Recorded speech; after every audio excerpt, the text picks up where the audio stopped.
지난해 고양시가 물류창고였던 이단 신천지 건물을 종교시설로 사용할 수 있도록 용도 변경을 승인한 사실이 있다고 앞서 구티비 뉴스에서 보도해드린 바 있습니다.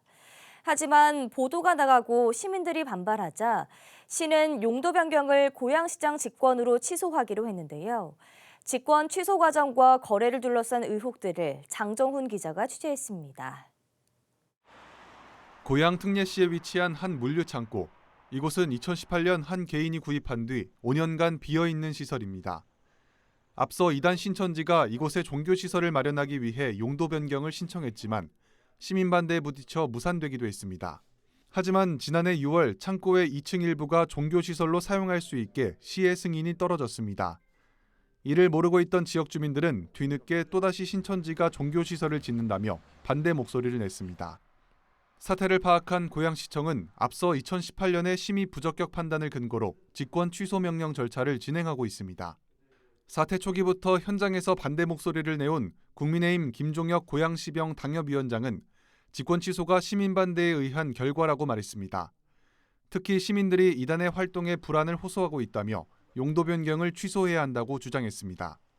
2018년에도 2만 명의 시민들이 반대를 해서 결국은 종교시설로의 전환이 거부됐었는데 주민들의 갈등과 분란을 심하게 불러일으키는 어떤 그런 시설들에 대해서는 용도 변경 허가를 취소할 수 있다라는 그런 판례가 있더라고요. 김 위원장은 신천지가 개인의 명의를 앞세워 건축물을 매매한 것일 수도 있다고 말했습니다.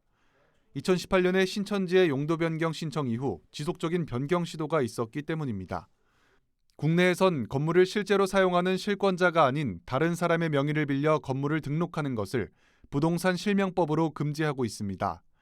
다만 종교단체에 한해서는 예외를 두고 있어 등기에는 해당 종교시설명이나 대표자 이름이 표기됩니다. 하지만 해당 창고의 부동산 등기에는 종교시설의 단체명을 찾아볼 수 없었습니다.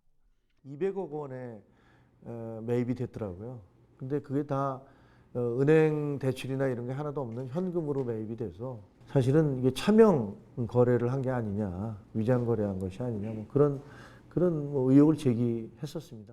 고양시는 용도 변경 직권 취소 절차에 따라 건축물 소유주의 입장을 담은 의견 제출을 기다리고 있지만 현재까지 의견을 받지 못했다고 전했습니다.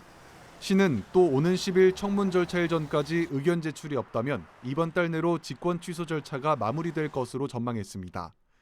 다만 소유주가 이를 불복할 수 있어 행정소송으로도 이어질 가능성이 있을 것으로 보고 있습니다. 구티비 뉴스 장정훈입니다.